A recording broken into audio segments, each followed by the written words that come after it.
It is all very strange. So suddenly to be gone. It seems but the work of a moment. And last night he was with us so happy. I am persuaded that Mrs. Smith suspects his regard for Marianne, disapproves of it, and that the business which she sends him off to transact is invented as an excuse to dismiss him. He is moreover aware that she does disapprove the connection. He dares not, therefore, at present, confess to her his engagement with Marianne. It may be proper to conceal their engagement, if they are engaged, from Mrs. Smith, but this is no excuse for their concealing it from us. Concealing it from us? My dear Elinor, is it possible to doubt their engagement? I confess, replied Elinor, that every circumstance, except one, is in favour of their engagement. But that one is the total silence of both on the subject, and with me it almost outweighs every other. You must think wretchedly indeed of Willoughby. Do you suppose him really indifferent to her? No, I cannot think that. He must and does love her, I am sure. But with a strange kind of tenderness if he can leave her with such indifference. You must remember, my dear mother, that I have never considered this matter as certain. But is he not a man of honour and feeling? Has there been any inconsistency on his side to create alarm? They were interrupted by the entrance of Margaret, and Elinor was then at liberty to think over the representations of her mother and hope for the justice of all. Marianne was awake the whole night, and she wept the greatest part of it. She got up with a headache, was unable to talk, and unwilling to take any nourishment. When breakfast was over, she walked out by herself, and wandered about the village of Allenham, indulging the recollection of past enjoyment, and crying over the present reverse. Such violence of affliction indeed could not be supported for ever. It sunk within a few days into a calmer melancholy. No letter from Willoughby came, and none seemed expected by Marianne. Her mother was surprised, and Elinor again became uneasy, but Mrs. Dashwood could find explanations whenever she wanted them, which at least satisfied herself. "Remember, Elinor," said she, "how very often Sir John fetches our letters himself from the post. We have already agreed that secrecy may be necessary. It could not be maintained if their correspondence were to pass through Sir John's hands."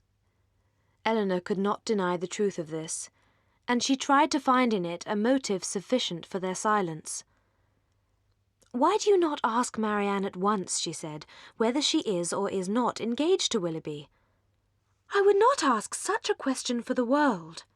Supposing it possible that they are not engaged, what distress would not such an inquiry inflict?" Elinor urged the matter farther, but in vain. One morning, about a week after his leaving of the country, Marianne was prevailed on to join her sisters in their usual walk, instead of wandering away by herself. They walked along the road through the valley, and chiefly in silence.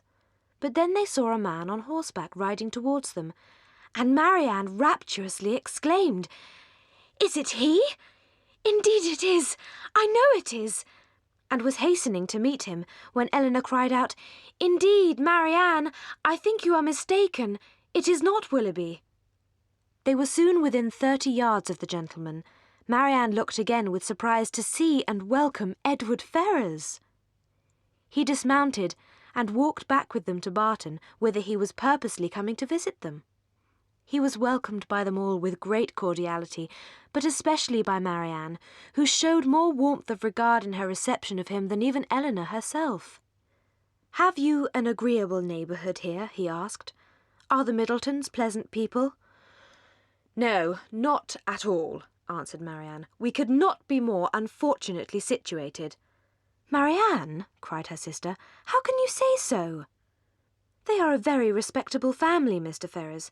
Have you forgot, Marianne, how many pleasant days we have owed to them?" "No," said Marianne in a low voice, "nor how many painful moments."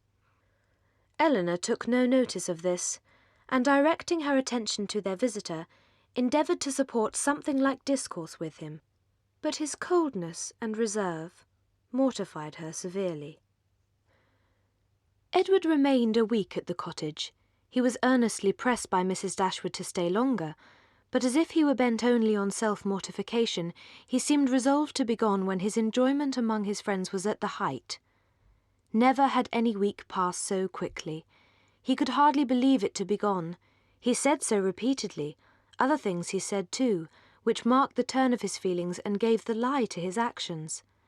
He had no pleasure at Norland. He detested being in town, but either to Norland or London he must go. Elinor placed all that was astonishing in this way of acting to his mother's account. Vexed as she was with his uncertain behaviour to herself, "I think, Edward," said Mrs. Dashwood as they were at breakfast the last morning, "you would be a happier man if you had any profession, to give an interest to your plans and actions." "I do assure you," he replied, "that I have long thought on that point. I always preferred the church, as I still do, but that was not smart enough for my family." "Come, come, this is all an effusion of immediate want of spirits, Edward. You are in a melancholy humour." "I think," replied Edward, "that I may defy many months to produce any good to me." This desponding turn of mind gave additional pain to them all, in the parting which shortly took place. Elinor found every day afforded her leisure enough to think of Edward and of Edward's behaviour with tenderness, pity, approbation, censure, and doubt. As she sat at her drawing-table, she was roused one morning, soon after Edward's leaving them, by the arrival of company. She happened to be quite alone. The closing of the gate drew her eyes to the window, and she saw a large party walking up to the door. Amongst them were Sir John and Lady Middleton and Mrs. Jennings, but there were two others, a gentleman and lady, who were quite unknown to her. As Sir John perceived her, he obliged her to open the casement to speak to him.